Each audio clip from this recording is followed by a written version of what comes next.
Let's give a big round of applause to Matt Ballard.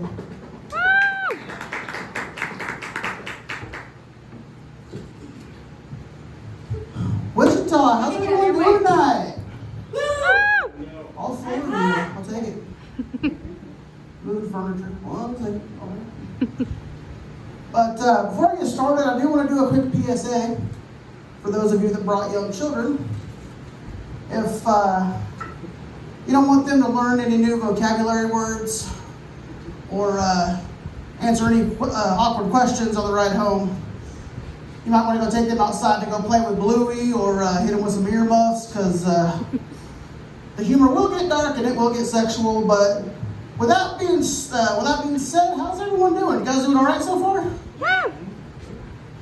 So I find it interesting that Spangles serves Pepsi, because I always thought they'd be more of a Coke restaurant. And if you didn't get that joke, you don't know enough about the Stevens family. All I'm gonna say is that they like to sniff their keys and say woo a lot. I just turned 40 last year. Actually, I'm gonna be 41 a week from today. Woo! Happy early birthday! And I'm embracing getting older, but there's still parts of my younger self that I'm like clinging on to, you know? Like, I still love going to concerts and being on that front row guardrail, you know? Like, the 40-year-old man like myself should not be on the front row at the Silverstein show. You know, my knees, back, and feet check out, like, after the first band. I'm catching the stink eye from little emo kids. I'm like, look, you little motherfucker, I was there when these songs were written. Instead of pre-gaming parking lot beers, I'm taking parking lot ibuprofen. I used to make fun of people for leaving early at the shows, and now when I hear those magic words, we got 2 more for you, I'm like, oh shit, that's my cue. Let me get out of here. I knew I was getting older when I was listening to the Suicide Boys singing about perks and Zans while I'm on my way to the pharmacy to pick up my blood pressure medication. I also know I'm getting older because the vocabulary of people nowadays just really gets on my nerves. And, you know, like I kept seeing these 6, 7 memes, and I have no idea what the fuck that means. Now, I mean, for the longest time, I thought dead ass was when your ass fell asleep from sitting on the toilet for too long. Does that ever happen? You know, you're in the bathroom on your phone, for about 20, 30 minutes, you go to stand up, you're like, oh, I got the dead ass. I feel like to communicate with this younger generation, you just gotta speak to them in their language. You know, you just gotta go up to them and be like, what's good, my insert preferred pronoun here? I low-key don't mean to throw shade, bruh, but you and your squad can pull up, take your Riz, your drip, and your vibe, get in your whip and get yourself into the upside down, you batch of bougie bitches. I know you probably think I'm crashing out or being unhinged right now, but if I hear I bet, bussin', or mid one more time, I'm gonna high-key slay my fucking wrists. And that's no cap.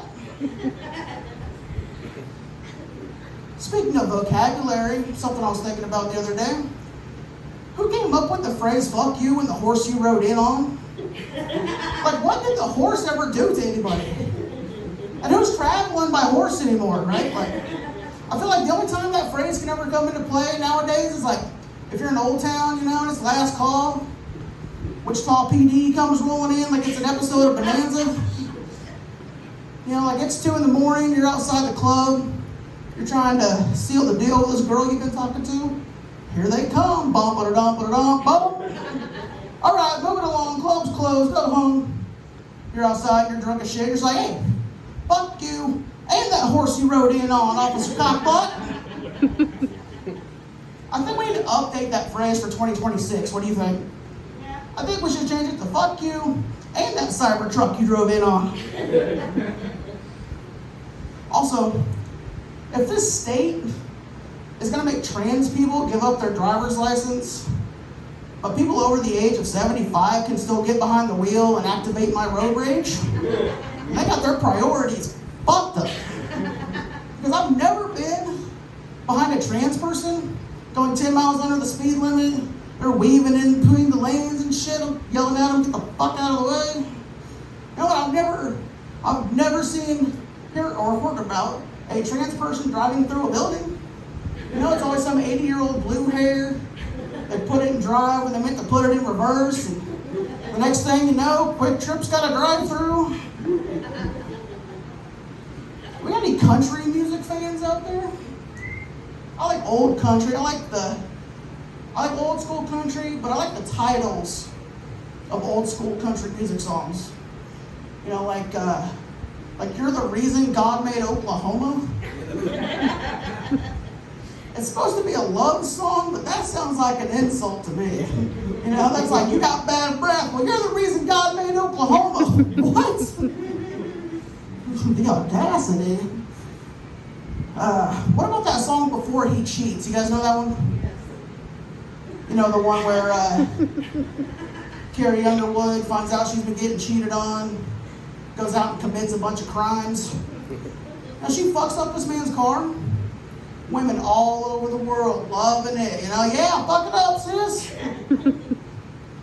But what if those roles were reversed? What if there was a man singing about doing a bunch of fucked up shit to a woman because he found out he was getting cheated on?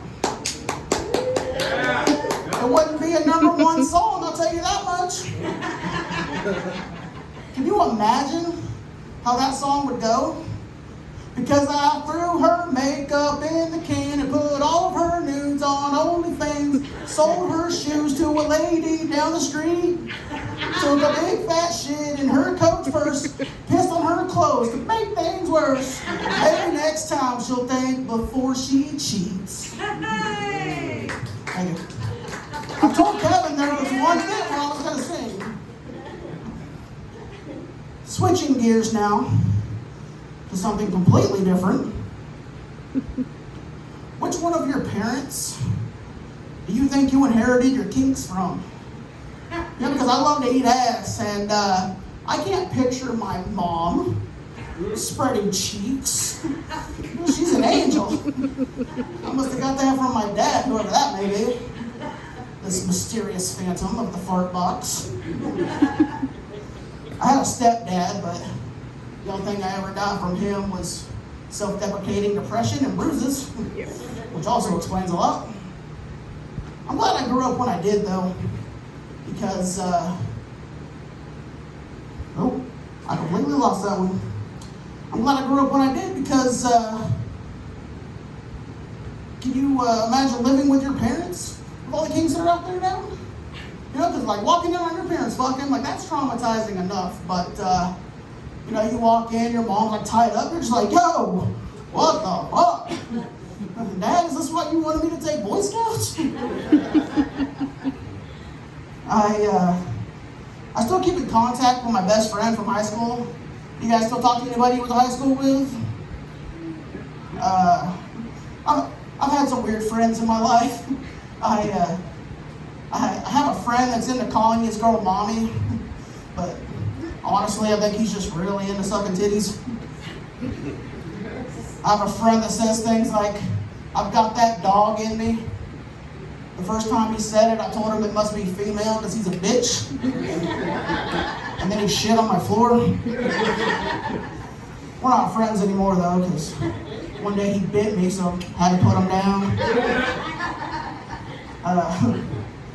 I'm married.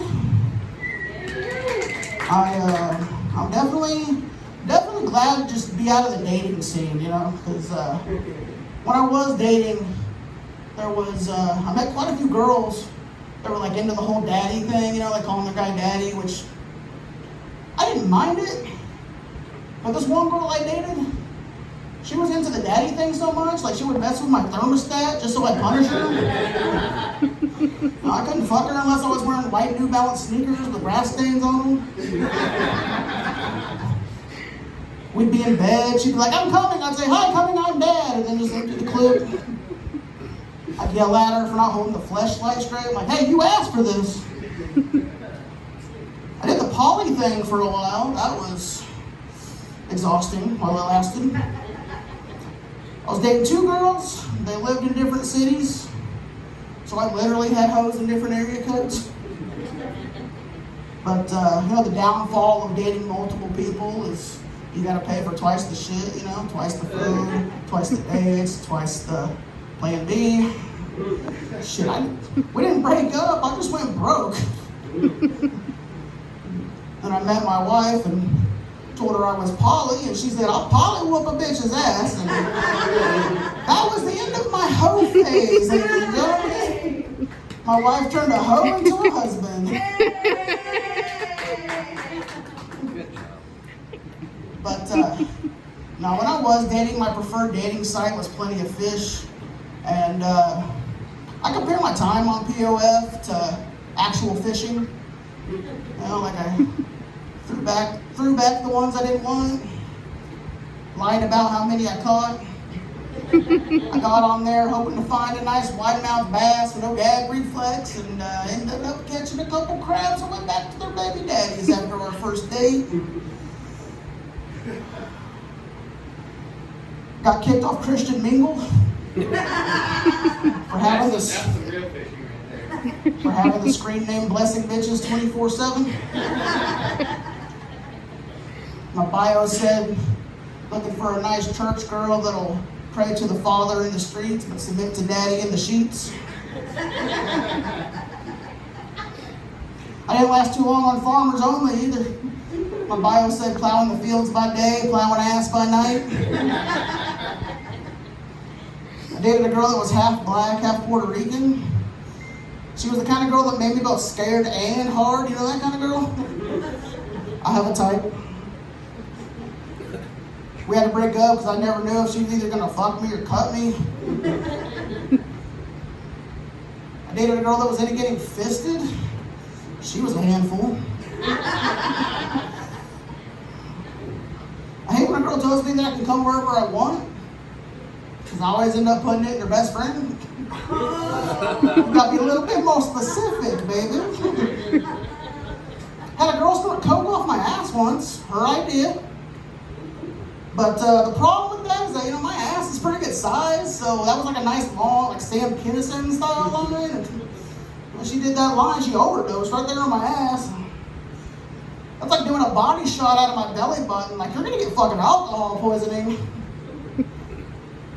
But I am on marriage number 3, and I've learned a lot being married 3 times. Like, if you smack your wife on the ass while she's walking by enough times, she'll come to expect it. To the point where the one time you don't do it, she thinks you don't love her anymore. But my wife and I have a lot in common. We're both an only child. We both have been in long, damaging relationships. So we're both very independent, but we're also afraid of getting hit. She'll go to touch my hair and I'll just duck out of instinct. Sorry, I'm damaged, man. I don't know what to tell you. We both have been cheated on in previous relationships. That always sucks. I would never cheat on my wife, but if she's got leftovers in the fridge, those motherfuckers will disappear. And she can't get too mad at me about that, right? Because as we all know, eating ain't cheating. I feel like sending nudes is a great way to keep things exciting in a relationship. Woke up with one of those triumphant morning boners, Snap the pic, sent to my wife. Forgot my boss has the same name. I get a text back, nice hog, dipshit, get your ass into work. God damn it. My wife sent a choking, which is convenient for me after I come home from a stressful day at work. I get to relieve some tension. She gets to come. That's a win-win. On the flip side, I'm into getting pegged, so when my wife comes home from a stressful day at work, I've got Mystical coming through my front door. When she comes home from a shitty day, she's just like, bend over, ho, show me what you're working with. I feel like she needs a new job, though, because she's had about 137 stressful days in a row. I'm really starting to feel it. But I love her. I do. I have finally found that one person that I want to annoy for the rest of my life. Even when we're in bed, I annoy her because, I'm a comedian. I can never be serious in any situation. Like she'll be on top, and I'll just be like, so, where are you from? What do you do for work? What do you do for work? I'm doing crowd work on that monkey. I'm giving her back shots, and I'm like, what's the deal with squirting? Is it pee or what? But, and then after we're done, I say the same thing to her that I'm about to say to all of you. Thank you for coming. Good night.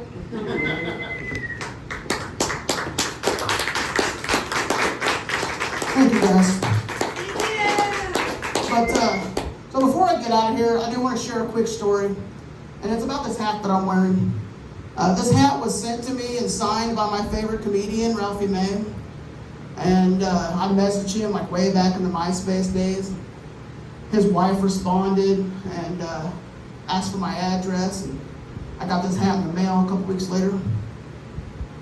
And I've always seen it as a good source of inspiration to get up and try stand-up comedy. And now that I've been doing it since October of last year, I've been having the time of my life. The 7th time I've ever done stand-up was on the Wave stage and as part of the Wichita's Funniest Person contest. That was just mind-blowing to me. But I want to say a special thank you to Michelle for giving me this opportunity. And thank you to all of you guys for coming out. Have a great night. Thank you.